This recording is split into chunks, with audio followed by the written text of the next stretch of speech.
to my new to me project car. This is a 2022 2008 Peugeot. We are out here in the UK. This is a petrol version, and it's quite well appointed. Let's have a little walk around. It's had a bit of a crash, as you can see from the front view right there. It's had just about 17,000 miles on the clock.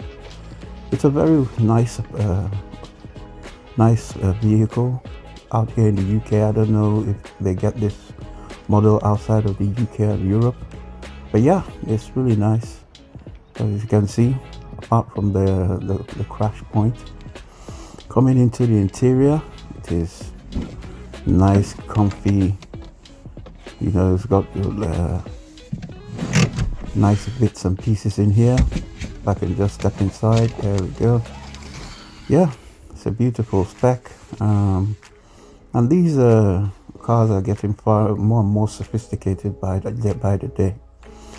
You can tell from the this is an automatic, and on the interior, none of the airbags have deployed. It's all rather nice. The dash is intact. The steering airbag is intact. We do have a few of the seat belts that have the seatbelt tensioners have gone off, but other than that, the interior is intact. The curtain airbags are intact. The seat airbags are intact. And yeah, it was a nice find. I like to get cars like this and, you know, give them a second shake. Of course, I'm not a professional by any means, but I do like to do the work and get it back on the road again. So, you know, it can make a nice car for someone. I myself, I just use these, you know, it's a hobby. So my pros out there, my hat is off to you lads. You guys do amazing work, but some of us, you know, this is the way we express our enthusiasm for the automotive. Well, the interior, yeah, this door has got pinched on the fender, so that's going to need some work. That'll probably be coming further down the line in the project episodes.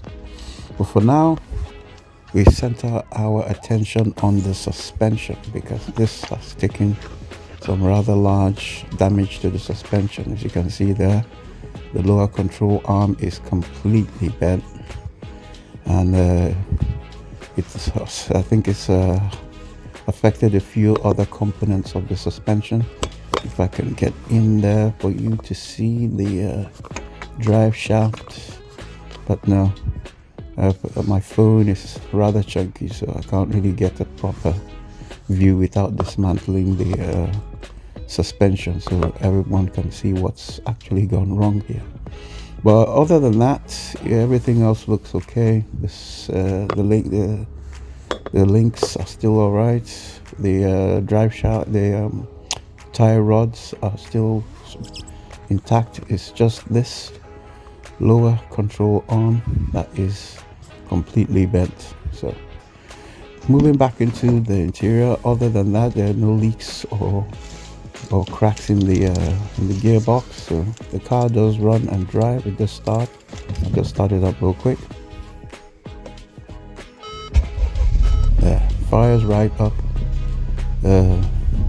I do say I do like the interior and the lighting of the car. Peugeot system, well, you know, they're not the best, but they are quite nice. Here we have 17,144 miles on the clock, so this is a really fresh build, and yeah, it will come along nicely. And yeah, so the gearbox also works properly. There we go, some reverse. Here we are, neutral, drive, and now park. Would be, yeah, park is the button right there. Hit the button. There we go. Now we're in park. Anyway, sit rep. I have taken off the fender now, and this is really bent. I've taken quite a few bits off to try and get the lower control arm out, but this is really bent and there's a lot of force and tension in there, so more extreme measures are required. I need to bring out the grinder and cut that off and take the all these parts are loose. Just trying to get this out now is a bit of a bear. These are some of the things you encounter in builds like this. So yeah, and there we have a better look at the drive shaft. It's completely broken in there. So that's going to be the focus of our video today, how to get that out and sorted. If we can fix that, we will, but if we can't, we'll have to order a new one, the replacement part, to get the car mobile again. So let's see how we get on.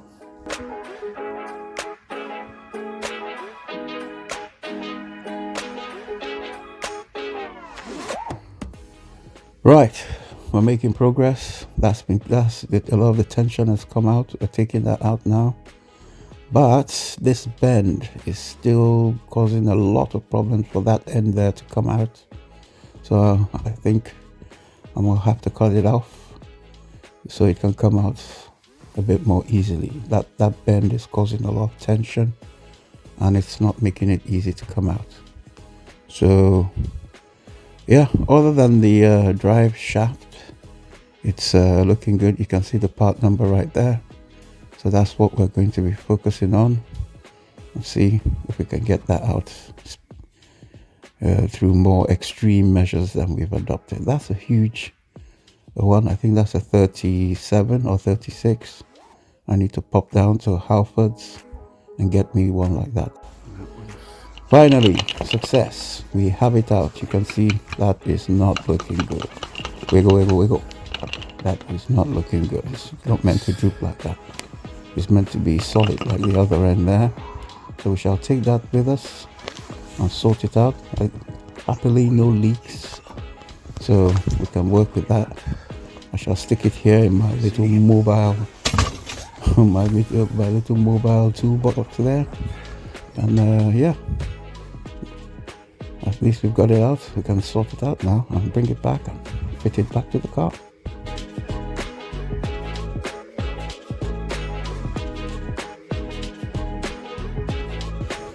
Well, situation rep, here we are. I've taken off the top of the drive shaft, the affected part, and there we are.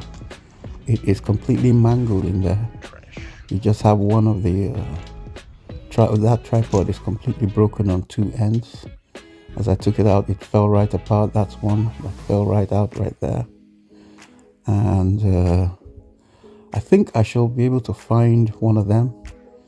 These are all the bits and pieces in there, so I need to clean that up and you know, make sure none of the pieces are left in there. There we are. That's clean. Now these are the splines that go back into the gearbox. This is undamaged, thankfully, so it should be a matter of just getting a fresh tripod and sticking it on the spring that tensions it all together. If you look in there, you shall see the retaining clip. If I can get it on camera for you. So there's a retaining clip right there that needs to come out, and out comes that tripod. And we can find a replacement part and fit it in there and get it back together. So here we are, all done. I got the replacement part in. It's looking much better. It's not drooping and sagging like before. These are the tools that I use. I got these on Amazon, rather cheap. You can get them, and then that's for popping the CV boots back on in case you have a torn CV boot. There's the grease as well that I got on Amazon. I shall leave some inserts. I shall place some inserts in here so you can see the ones that I got. The replacement part for the tripod I got as well, but I did get it a bit wrong because, you know, I didn't quite get the part number. I couldn't find the part number for it, so I tried it a few, and yeah, they didn't come out right. Tried that one, I was wrong, the splines are too small.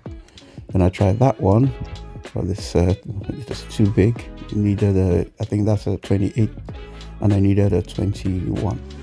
I shall show the parts that finally fit in the video here, and where to get it. I actually tried to get a drive shaft, you know, for a replacement, just in case I couldn't repair this one. But since I was able to find the part, then this drive shaft will be going back.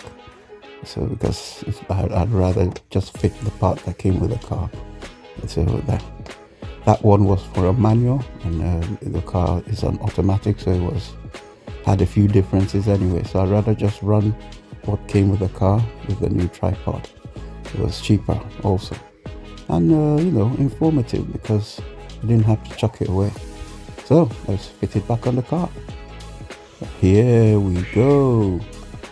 The back on the car, as you can see, there are no leaks, thankfully, and the housing of the gearbox is looking good, and yeah, it's coming together, lads. So yeah, everything's backing up. I did find the control arm, and I got that back in the car. I shall show you where I got it on eBay. I do most of my shopping on eBay and things like that. So everything's back together, coming back on. So yeah, that should be all for this video. Next we shall deal with other parts of the other bits and bobs to get it moving, because the wheels did take quite a bit of damage, so we shall be working on that next. So thank you for watching. I will see you in the next one. Bye.